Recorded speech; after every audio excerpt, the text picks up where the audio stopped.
नमस्कार, मैं हूं विद्यासागर। स्वागत है आप सभी का देवभूमि में। और सबसे पहले बात आज करेंगे इंदिरा हृदय की। तो कांग्रेस की वरिष्ठ नेता और उत्तराखंड विधानसभा में नेता प्रतिपक्ष का अंतिम संस्कार कर दिया गया है। इंदिरा हृदय को रानी बाग में उनके तीनों पुत्रों के द्वारा मुखाग्नि दी गई। इस मौके पर पूर्व मुख्यमंत्री हरीश रावत, नैनीताल सांसद अजय भट्ट, कैबिनेट मंत्री यशपाल आर्य, विधायक संजीव आर्य, विधायक राम सिंह खेड़ा सहित कांग्रेस के कई दिग्गज नेता मौजूद रहे। सुबह इंदिरा हृदय का पार्थिव शरीर अंतिम दर्शन के लिए उनके निवास पर रखा गया। सीएम तीरथ सिंह रावत सहित भाजपा व कांग्रेस के नेताओं ने उनको श्रद्धांजलि अर्पित की। कांग्रेस कार्यकर्ताओं की मौजूदगी में नैनीताल रोड से अंतिम दर्शन के लिए नेता प्रतिपक्ष इंदिरा की अंतिम यात्रा निकाली गई। इस दौरान लोगों ने उनको नम आंखों से श्रद्धांजलि दी। आपको बता दें कि रविवार को नई दिल्ली में दिल का दौरा पड़ने से इंदिरा हृदय का निधन हो गया था। वो 80 साल की थीं। आपको बता दें कि इंदिरा जी के 3 पुत्र हैं, जिनमें से एक बेटे सुमित राजनीति के क्षेत्र में सक्रिय हैं।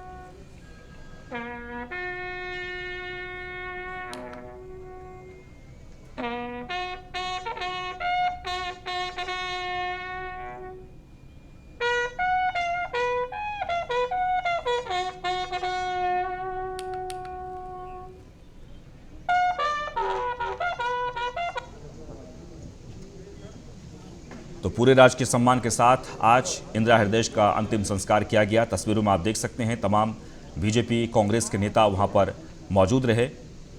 नेता प्रतिपक्ष उत्तराखंड इंदिरा हृदय का कल निधन हो गया था दिल्ली के उत्तराखंड सदन में दिल का दौरा पड़ने से, और आज उनका पूरे राजकीय सम्मान के साथ अंतिम संस्कार किया गया। तो 7 अप्रैल 1941 को अयोध्या में इंदिरा का जन्म हुआ था।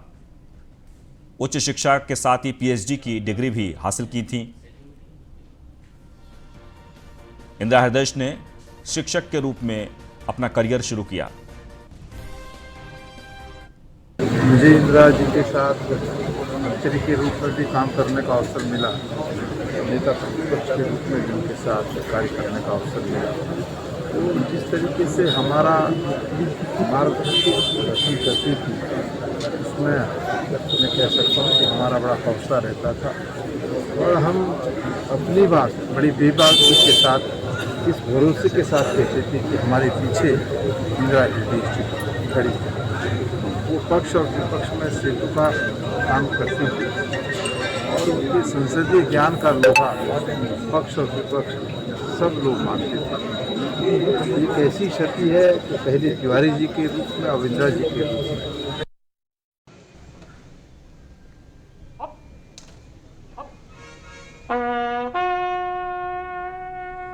तो एक बार आपको फिर से बता दें कि आज उत्तराखंड के नेता प्रतिपक्ष इंदिरा हृदय का अंतिम संस्कार किया गया पूरे राजकीय सम्मान के साथ। और ये तस्वीर हम आपको दिखा रहे हैं हल्द्वानी से।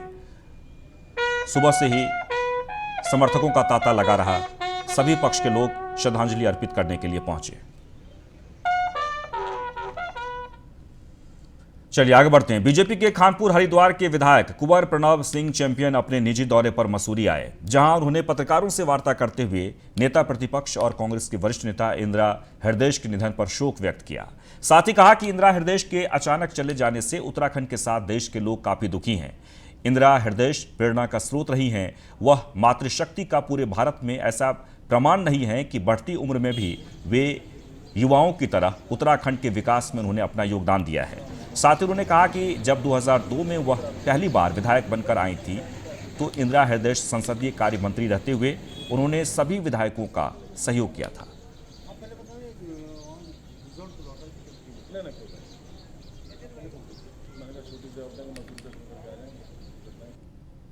देखिए, वास्तव में बड़ी दुखद घटना है।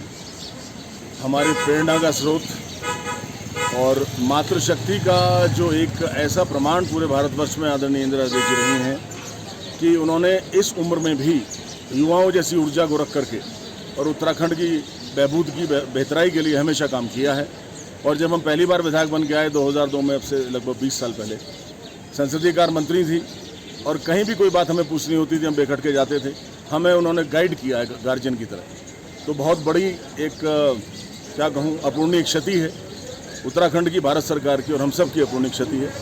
मैं आदरणीय को अपनी ओर से सादर श्रद्धांजलि अर्पित करता हूँ। देखिए, वास्तव आगे बढ़ते हैं। टिहरी जिले के विकासखंड जौनपुर ब्लॉक कांग्रेस कार्यकर्ताओं ने तत्यूड़ में पूर्व काबीना मंत्री और नेता प्रतिपक्ष डॉक्टर इंदिरा हृदयेश के आकस्मिक निधन पर शोक सभा आयोजन कर उन्हें श्रद्धांजलि दी है। जौनपुर ब्लॉक कांग्रेस कमेटी अध्यक्ष सुरेंद्र रावत ने कहा कि डॉक्टर इंदिरा की प्रदेश राजनीति में अहम भूमिका उन्होंने निभाई है और उनका प्रयास हमेशा पार्टी को आगे बढ़ाने का रहा है। नेता प्रतिपक्ष के पद पर रहते हुए वो हमेशा पक्ष और विपक्ष को साथ लेकर चली।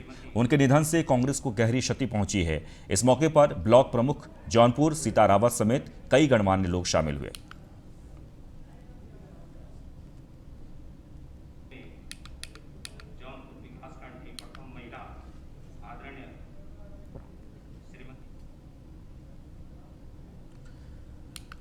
तो उत्तराखंड में कांग्रेस की वरिष्ठ नेता और नेता प्रतिपक्ष इंदिरा हृदयेश की दिल्ली के उत्तराखंड सदन में रविवार सुबह मौत हो गई। डॉक्टरों के मुताबिक मौत की वजह कार्डियक अरेस्ट था, लेकिन असल में उनकी मौत की वजह क्या है और इसके पीछे की इनसाइड स्टोरी क्या कहती है, देखिए इस रिपोर्ट में।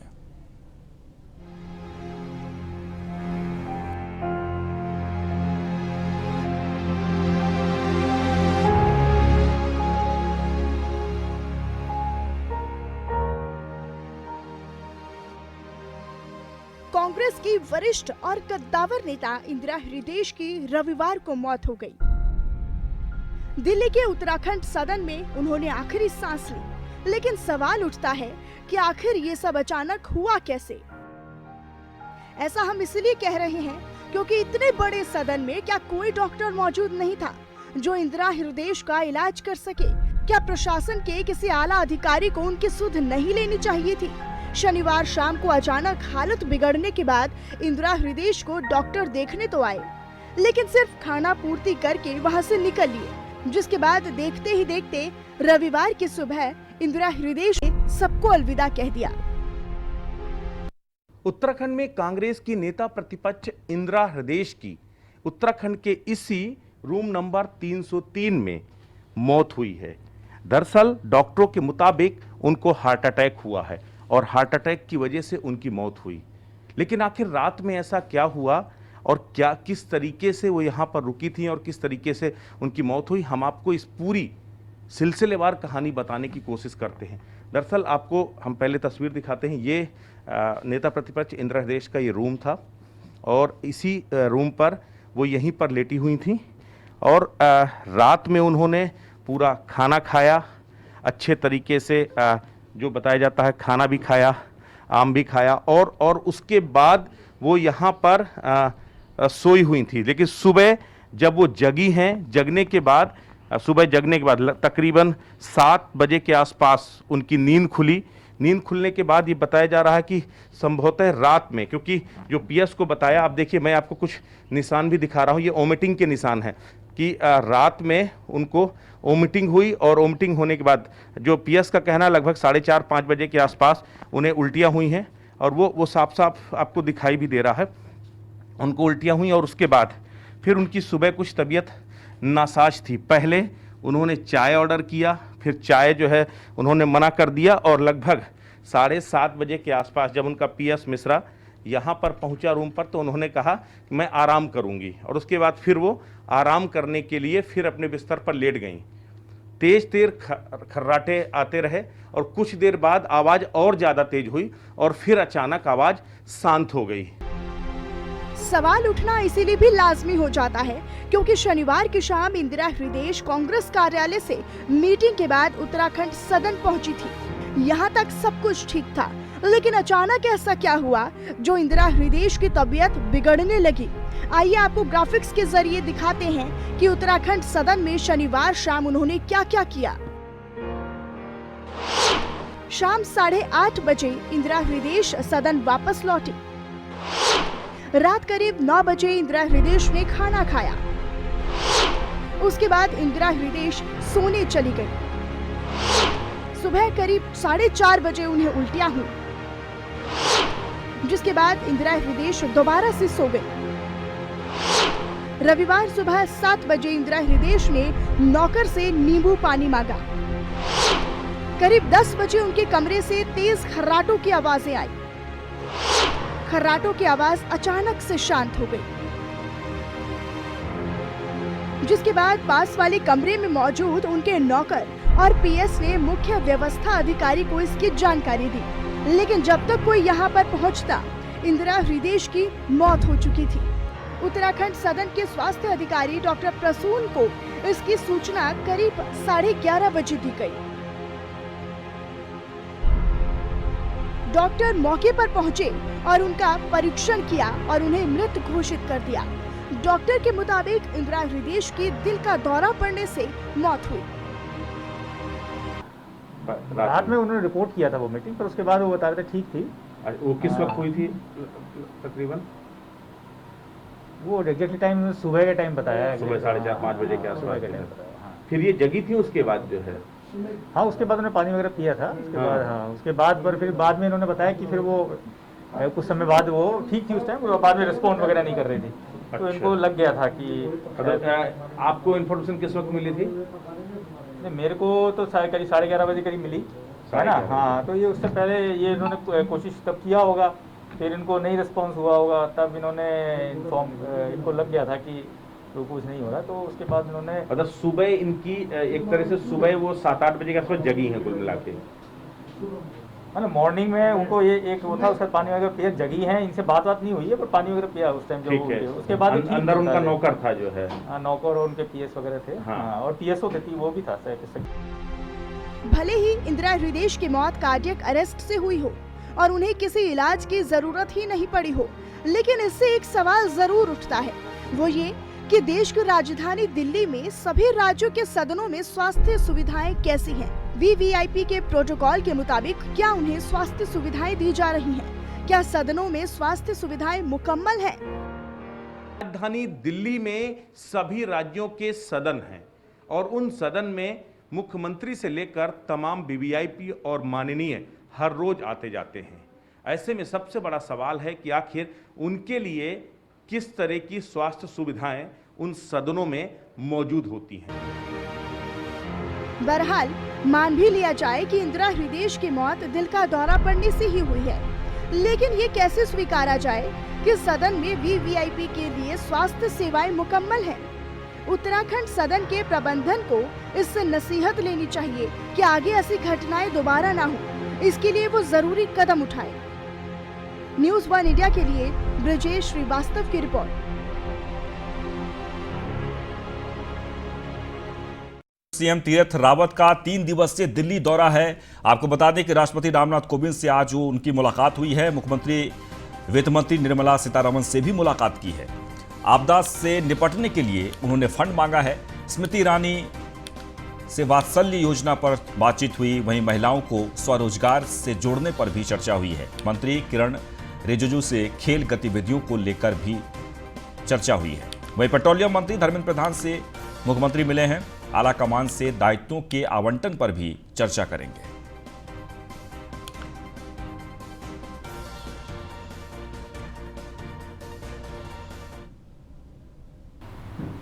महामहिम आदरणीय राष्ट्रपति जी को मिलने का, राष्ट्रपति जी से शिष्टाचार भेंट मेरी हुई है और कई विषयों को लेकर के उन्होंने कोविड को लेकर के भी बातचीत की, उत्तराखंड को लेकर के भी विभिन्न विषयों को लेकर ऐसी बातचीत रही है। उनको पिछले दिनों हरिद्वार आना था, कोविड हो गया, लेकिन अब आगे वो समय देंगे और हरिद्वार ऋषिकेश के अंदर आना होगा। मैंने उनको बद्रीनाथ केदारनाथ के लिए भी आमंत्रित किया है। माननीय महामहिम वन विभाग में आईएफएस अधिकारियों के तबादले किए गए हैं। सुशांत कुमार पटनायक मुख्य वन संरक्षक बने हैं। बीके पात्रा को मुख्य वन संरक्षक गढ़वाल बनाया गया है। वीके पात्रा को हल्द्वानी जू सफारी का निदेशक भी बनाया गया है। देहरादून में शासन ने भारतीय वन सेवा के अधिकारी सुशांत कुमार पटनायक को मुख्य वन संरक्षक गढ़वाल के पद से हटाकर मुख्य वन संरक्षक वन पंचायत एवं सामुदायिक वानिकी देहरादून के पद पर नियुक्त कर दी है, जबकि बीके पात्रा को मुख्य वन संरक्षक गढ़वाल बनाया गया है। इसके अलावा पीके पात्रा को हल्द्वानी जू सफारी के निदेशक का अतिरिक्त चार्ज भी दिया गया है।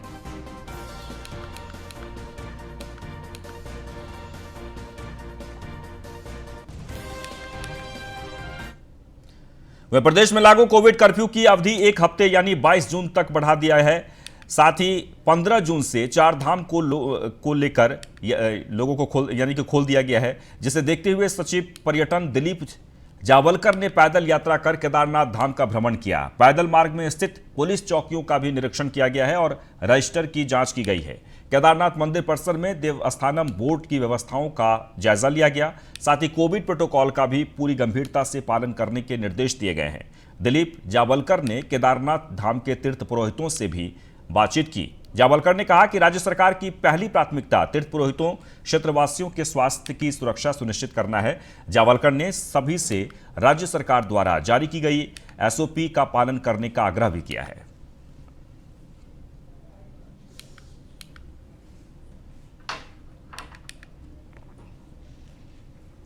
वहीं उत्तराखंड में सरकार ने कोविड कर्फ्यू को एक और हफ्ते के लिए यानी 22 जून की सुबह 6 बजे तक बढ़ा दिया है। लेकिन राहत की बात यह है कि सरकार ने कुछ प्रतिबंधों के साथ चारधाम यात्रा को खोल दिया है। चारधाम यात्रा केवल जिला स्तर पर खोली गई है। बद्रीनाथ धाम की यात्रा चमोली जिले के लोगों के लिए, केदारनाथ धाम की यात्रा रुद्रप्रयाग जिले और गंगोत्री व यमुनोत्री धाम की यात्रा केवल उत्तरकाशी जिले के लोगों के लिए खोली गई है। उत्तराखंड में निकला कोरोना का दम, खतरा अभी भी नहीं हुआ है कम। हफ्ते भर बढ़ गई कर्फ्यू की मियाद, सख्ती से ही कोरोना से होंगे आजाद। उत्तराखंड सरकार ने एक हफ्ते के लिए कोरोना कर्फ्यू और बढ़ा दिया है।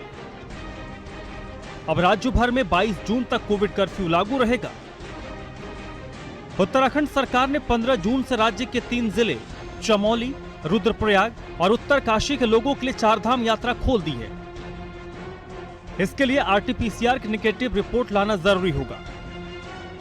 कोविड कर्फ्यू के दौरान मिठाई की दुकानें सप्ताह में 5 दिन खुलेंगी, जबकि दूसरी दुकानें 3 दिन खोली जाएंगी।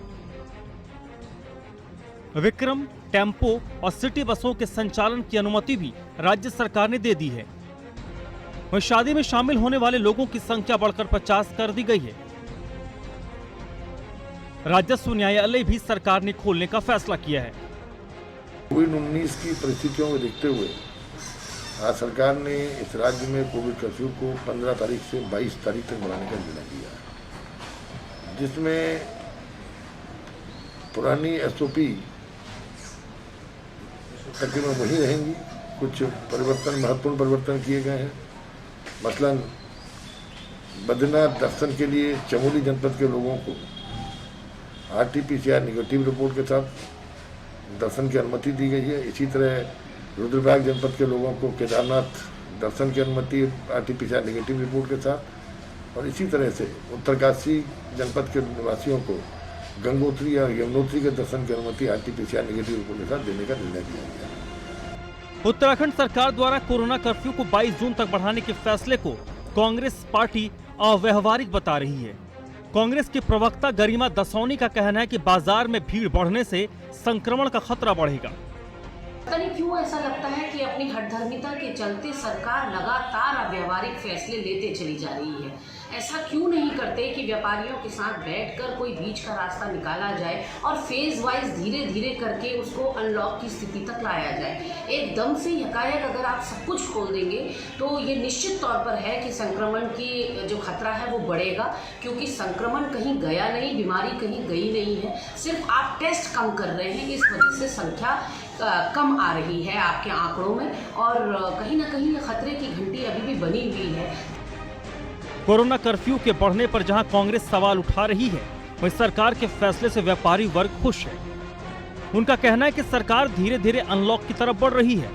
मिठाई की दुकानों को 5 दिन किया गया है, उनके लिए हम उस निर्णय के लिए हम सरकार का स्वागत करते हैं, और ये हमने इसके लिए आवेदन भी सरकार से 2 दिन पहले किया था। लिहाजा होटल एसोसिएशन की तरफ से भी हम लोग माननीय मुख्यमंत्री से मिले थे और माननीय मुख्यमंत्री से आवेदन किया था कि होटल चलाने वालों के लिए जो शादी समारोह है उसकी संख्या को बढ़ा दिया जाए। हमने 100 व्यक्तियों की मांग की थी, उसको 50 कर दिया गया है। इसका भी हम लोग स्वागत करते हैं। कोरोना की दूसरी लहर को काबू करने के लिए लगाए गए कोविड कर्फ्यू से राज्य सरकार और व्यापारियों को भारी नुकसान हुआ है। लंबे वक्त तक पाबंदियां जारी रखी नहीं जा सकती, इसलिए सरकार संक्रमण का खतरा कम होने पर अब धीरे धीरे अनलॉक की तरफ बढ़ रही है। उत्तराखंड में महामारी का खतरा अभी भी कम नहीं हुआ है, लेकिन थोड़ी सी सख्ती और नियमों का पालन करके हम कोरोना से आजाद हो जाएंगे। इसलिए सरकार ने हफ्ते भर के लिए कोविड कर्फ्यू की अवधि बढ़ा दी है। फहीम तन्हा के साथ सुदीप जैन, न्यूज़ 1 इंडिया, देहरादून। और इसी के साथ ही देवभूमि में बस इतना ही, लेकिन आप बने रहें न्यूज़ 1 इंडिया के साथ।